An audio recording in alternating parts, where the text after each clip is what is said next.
Hello. How is everyone on this Friday afternoon? I hope you are all doing well. I'm excited to be with you for part 4 of our series, Marketing in Your Strengths. If you're hanging out with me today, go ahead and drop a hello in the chat. And we're going today. Hello, Angela. We've been talking today through email and texting and all the things. So good to see you online. So today, and Michelle is here. Yay. So my internet says it's kind of a little bit shaky. So if it is, I apologize. Hopefully it's going through. But we'll see. So hi, Debbie Ashley. Good to see you. And all right, so today we're going to talk about marketing ideas for your types. So if you haven't watched part 3 yet and taken the quiz, go ahead and do that because it will really help you navigate this portion. And the exciting thing is on Saturday, since you've done the training and we've really worked through a lot of these elements, we can spend the whole time Saturday really brainstorming and discovering what how you can really move forward in this next year to really leverage marketing in a way that you are gifted. So hi, Anne, good to see you. All right, so now that we have discovered our marketing style, it's time to put all that we have learned, all that knowledge to work. So each of us has a natural way to kind of market, to really where you shine the most when you're connecting with your readers. And this training is going to share some just basic kind of tailored action items for every single type. So whether you are, and here's the 4 types, the techie trendsetter, the persuasive presenter, the prolific penman, or the community collaborator. So go ahead in the chat if you remember what type you are. So I think I can go backwards, maybe. Oh, let me see. If you had mostly A's, you're the techie trend setter. If you had mostly B's, you are the persuasive presenter. If you had mostly C's, you're the prolific penman. And then D's would be the community collaborator. And I know in our Facebook group, many of you shared what you are. So now it's time for us to really dive in to what this looks like. All right, so we have 2 mostly C's that have popped in. And we will kind of go over those, but let's just start with A.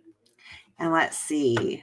Angela says, I'm close between persuasive presenter and community collaborator. Yeah, I think you're going to find that you are usually one. Let's see, where'd it go? There's Michelle's. That you might score a little bit higher on one, but oftentimes because we are creatives, we usually kind of fall into a few different camps. So that's completely, kind of how it just works. Okay, so let's talk about it. So here we go. The techie trend setter. If you are the techie trend setter, the digital stage is, I guess you could say it's like your playground. So here's what you can do to make the most of your online presence. And, we all need to have some kind of online presence. And so even though none of you said you were A's, we need to at least dabble in it. And I know many of you do, and you're doing a great job with it. So there's ways to kind of take the strengths that you have and utilize social media for you instead of against you. So here we go. So some of the things that a techie trendsetter could do is create daily posts. They can really work through reels and stories. If you're on social media, you're using Instagram, even Facebook, those are probably the 2 best ways to leverage your audience and really gain some traction. Even going live to connect with your audience in real time is a great way to do that. Social media really does thrive on consistency and creativity. So don't be afraid to share behind the scenes moments like whenever you are actually creating something or doing something, or you're at an event, maybe before the event starts, if you have another if that's kind of your gifting, go behind the scenes at the event, talk about what's happening before, maybe the setup. Those are some of the things we'll brainstorm together on Saturday, how you can take your gifting and really insert it into these other personas. You could do writing tips and things that you're writing about. You could do little glimpses into your personal life. Readers really love that. So that's something that definitely could be a part of being a techie trendsetter.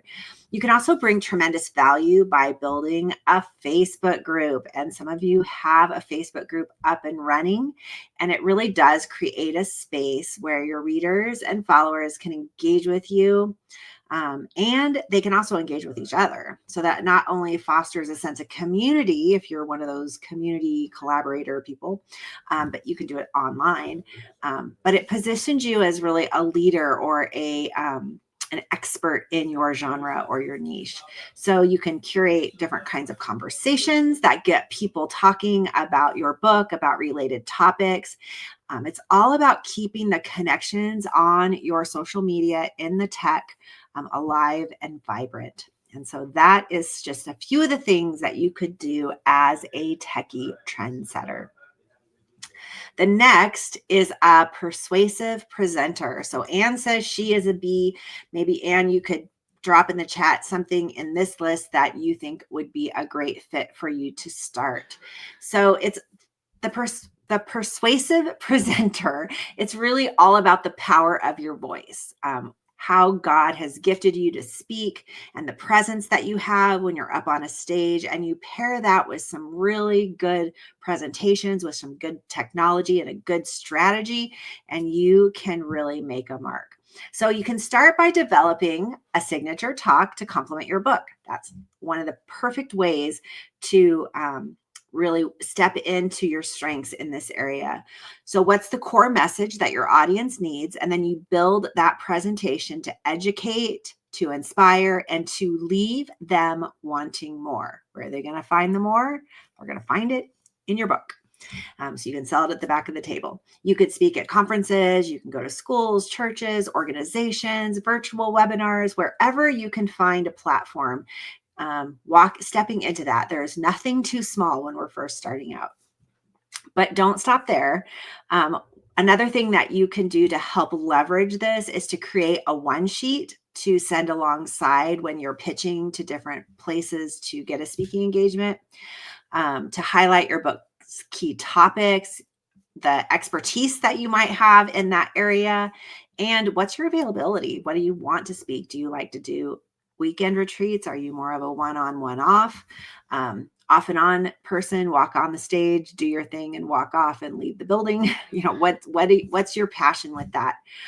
Also, another thing with this persuasive presenter are podcast interviews. You can get those and be able to share your message there. You can include in your one sheet some interview questions. That would be a great way to help them recognize how you're going to meet the needs of their audience.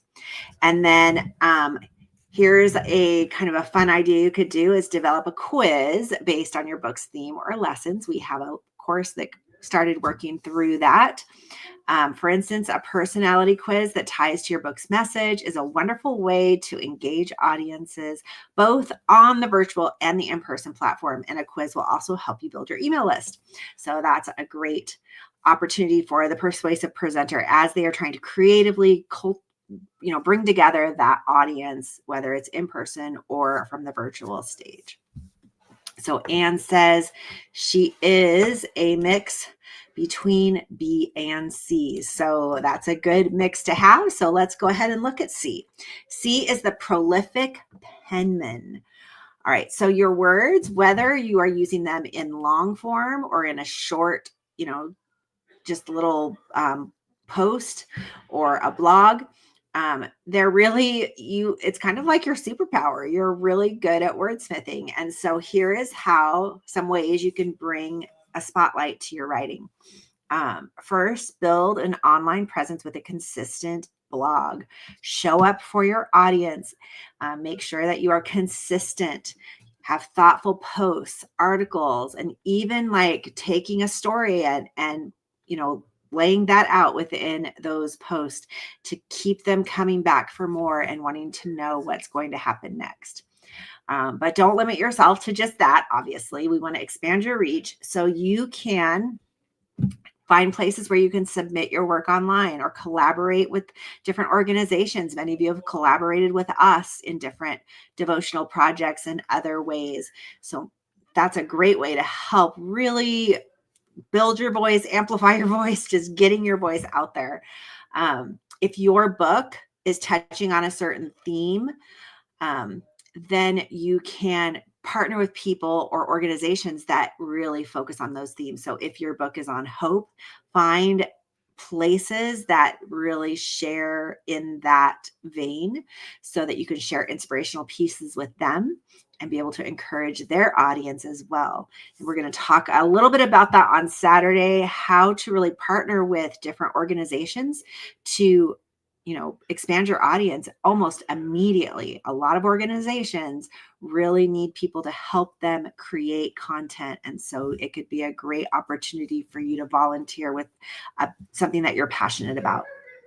And then if your stories cater to different communities, we just want to find what really complements. What are those niches? Is it a sports community? Is it a kind of, we just passed a place today where like older people live and they have this community. I mean, we have friends that live in those places and it's like a cruise ship. There's so much life and vibrancy there, but how could you partner with like the organization that's really helping to inspire the people that live in those areas? Libraries are another great place to connect with. And as you consistently really get your message out there and pitch to these organizations, you're going to see your reach grow. And we all know collaboration is great. And that's one of the things that a prolific penman can really benefit from is collaborating with others. All right, next one is community collaborator. And this is all about connecting on a personal level. And honestly, I think everyone on this screen is this person to a certain degree because we all really want to foster and build meaningful relationships. So here's how to make the most of your strengths.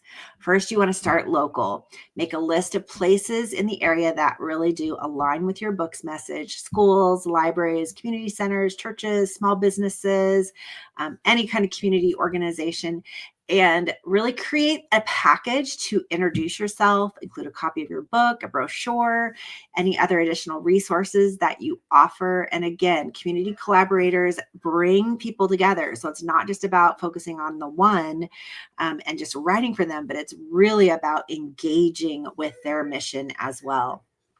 Discover the needs that they have that you can partner with. For example, if your book, like Anne's does, focuses on grief or some kind of emotional healing, you can suggest support groups and ways that you can really interact with their clientele so that you can be a resource to them and an asset to their particular ministries and their nonprofits or whatever it is that they are doing.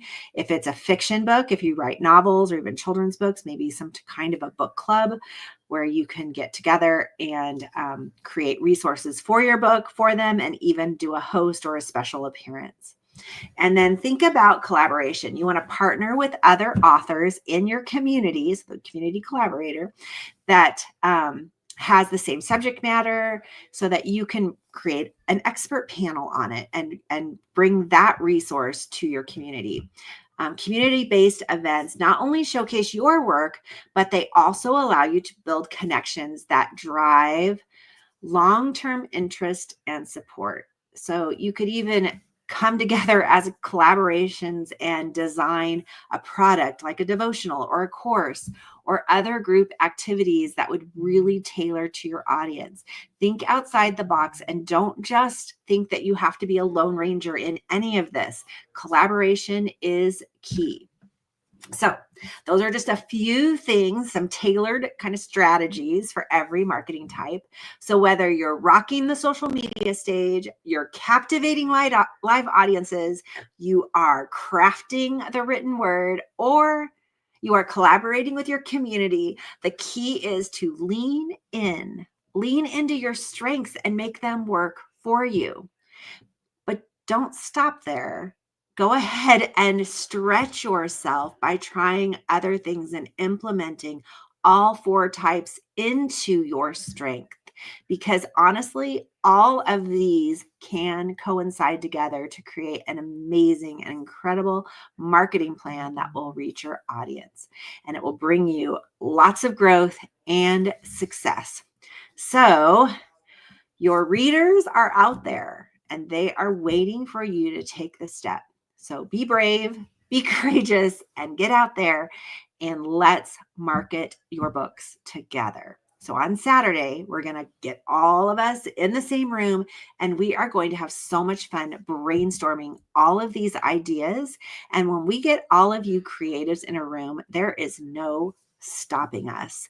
And you'll never know, you may find someone that will be able to fully engage with you and collaborate with you, even in the group that we have here in the Book Marketing Academy. So I can't wait to see you Saturday morning. It's going to be at 10 a.m. Pacific, or no, 9 a.m. Pacific time, 10 a.m. Mountain, 11 Central, and noon Eastern. So we will join together. Thanks for joining me today, and encourage the other people at Book Marketing Academy to come and be a part of our brainstorming session. You won't want to miss it. So thanks for joining me today. Looking forward to, is that tomorrow? It is tomorrow. Looking forward to tomorrow. Bye for now, everyone.